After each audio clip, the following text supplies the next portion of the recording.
Halo teman-teman, perkenalkan saya Felisa, pustakawan dari Perpustakaan Nasional. Di samping saya ada Mbak Sela, konservator dari Perpustakaan Nasional. Nah, hari ini kami akan menunjukkan kepada teman-teman salah satu cara untuk pelestarian dokumen yang bisa kalian ikuti dari rumah. Cara itu adalah enkapsulasi. Sebelumnya Mbak Sela, enkapsulasi itu apa sih? Enkapsulasi itu adalah suatu metode pelestarian untuk melindungi dokumen dengan menggunakan beberapa bahan. Sebelum praktik, saya mau tanya dulu nih, kenapa sih dokumen itu harus dienkapsulasi? Ya, karena enkapsulasi itu merupakan metode perlindungan dokumen ya. Justru kita mungkin banyak di antara kita mempunyai dokumen penting. Nah, itu harus dilindungi. Salah satu metode yang kita gunakan adalah enkapsulasi. Tapi pasti teman-teman di rumah bertanya-tanya, untuk melindungi dokumen kan bisa dengan laminating, kenapa tidak dilaminating aja? Ya, itu juga banyak orang juga sudah melakukan laminating terhadap dokumen pribadinya. Justru itu akan merusak dokumen karena apa? Karena proses laminating itu ada pemanasan dan itu akan merusak dokumen. Jadi makanya kalau misalnya dokumen pribadi atau arsip penting itu sebaiknya dienkapsulasi aja. Nah, untuk mempersingkat waktu, langsung saja yuk Mbak Sela kita tunjukkan kepada teman-teman bagaimana cara enkapsulasi. Baik.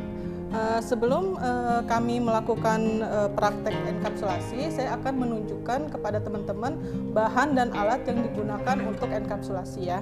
Yang pertama yang kita butuhkan adalah 2 lembar plastik mylar, lalu ada penggaris, ini kain lap, lalu ada cutter, double tip bebas asam, ini ada pemberat, dan satu lagi yang tidak kalah penting, kita harus menyiapkan dokumen yang akan kita enkapsulasi. Nah, untuk prosesnya, yang pertama-tama kita siapkan selembar plastik mylar di atas meja, lalu kita lap. Nah, kenapa harus dilap dulu Mbak? Nah, ini kita harus memastikan plastik mylarnya tidak ada debu atau kotoran. Jadi kita lap. Setelah itu kita letakkan dokumennya di tengah-tengah. Lalu kita kasih pemberat di atasnya, tujuannya agar dokumen tidak bergeser. Oh ya Mbak Sela, tadi Mbak Sela kan menyebutkan nih di awal video kalau ini adalah double tape yang bebas asam. Memangnya berbeda ya dengan double tape yang biasanya kita temukan di toko-toko? Ya, sebaiknya untuk kegiatan enkapsulasi ini kita menggunakan double tip bebas asam karena kalau kita menggunakan double tip yang biasa yang tidak bebas asam itu akan percuma. Jadi nanti dokumennya akan lama-kelamaan bisa cepat rusak juga. Gitu. Jadi maka sebaiknya kalau ada sebaiknya digunakan double tip yang bebas asam. Nah, lalu double tipnya kita rekatkan di setiap sisi dokumen dengan dikasih jarak sekitar 2-3 mili. Jadi tidak terkena dokumennya ya.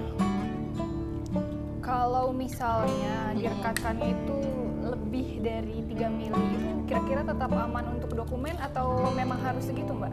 Sebenarnya tetap aman, cuma ini untuk estetikanya juga nanti kurang bagus kalau terlalu lebar. Oke, jadi 2 fungsi ya, estetika dan melindungi dokumen. Iya dalam betul. satu waktu. Karena untuk konservasi juga kita harus memikirkan mengenai estetikanya. Jadi setiap sisi ya kita rekatkan dan jangan lupa setiap sudut harus diberi rongga. Jadi dia tidak rapat.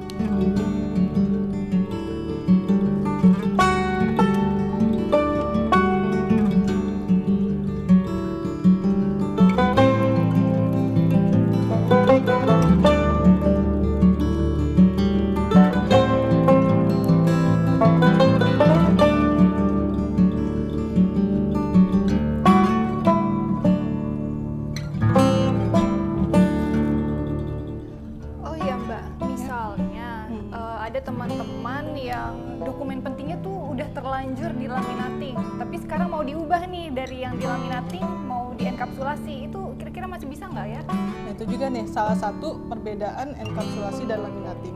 Kalau enkapsulasi, ketika kita ada kesalahan terhadap dokumen, itu bisa dibongkar kembali. Sedangkan kalau laminating tidak bisa dibongkar lagi karena itu kan dipaunaskan dan dia merekat ke plastiknya ya. Jadi nanti yang ditakutkan ketika kita melepasnya itu justru informasinya atau kertas yang ada di dokumennya rusak seperti itu. Jadi ini mungkin bisa jadi pembelajaran juga buat teman-teman untuk kedepannya sebaiknya dienkapsulasi aja. Nah tuh teman-teman yang ada di rumah, kalau kalian masih ada dokumen yang belum dilaminating, segera dienkapsulasi aja.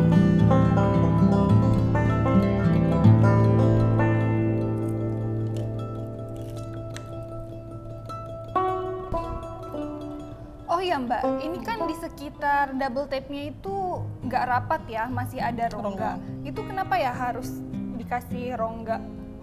Oh ya, ini emang kita di setiap sudutnya kita beri rongga itu dengan tujuan agar tetap ada udara yang bisa masuk ke dalam dokumen, jadi tidak lembab seperti itu. Begitu. Nah setelah itu teman-teman, setelah selesai semua double tip setiap sisinya direkatkan, habis itu lembar yang berikutnya, lembar plastik yang berikutnya kita letakkan di atas dokumen, di bagian atas dokumen. Dan pemberatnya kita pindahkan ke paling atas. Setelah itu kita buka double tipnya, bagian luar double tip Di semua sisi ya Mbak? iya betul. Tapi diperhatikan ya teman-teman, jadi ini nggak langsung double tape-nya dibuka semua, tapi sedikit demi sedikit. Iya. Yang penting ada bagian yang menempel. Itu kita lepaskan double tipnya sambil ditekan-tekan ya teman-teman, supaya memastikan double tip merekat ke plastik pilarnya.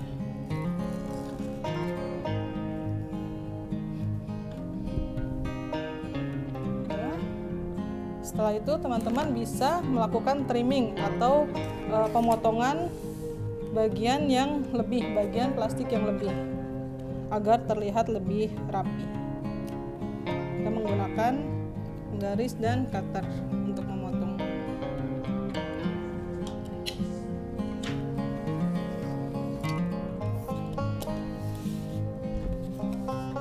Untuk jarak double tip dan pemotongan sekitar 2-3 mm juga. Jadi sama jarak antara dokumen dan double tip.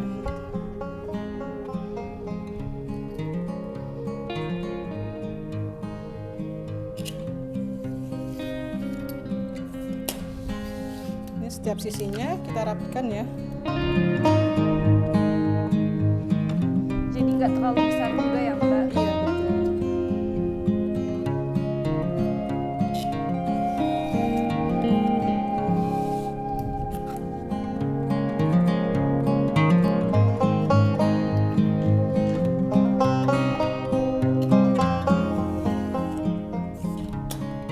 Ya, sudah selesai. Berikut hasil enkapsulasi dokumen. Jadi begitu, mudah kan cara enkapsulasi dokumen? Tentu teman-teman bisa mengikuti cara ini dari rumah. Oh ya, kalau ada pertanyaan, teman-teman bisa tulis di kolom komentar. Dan jangan lupa like, share, and subscribe akun kita. Terima kasih.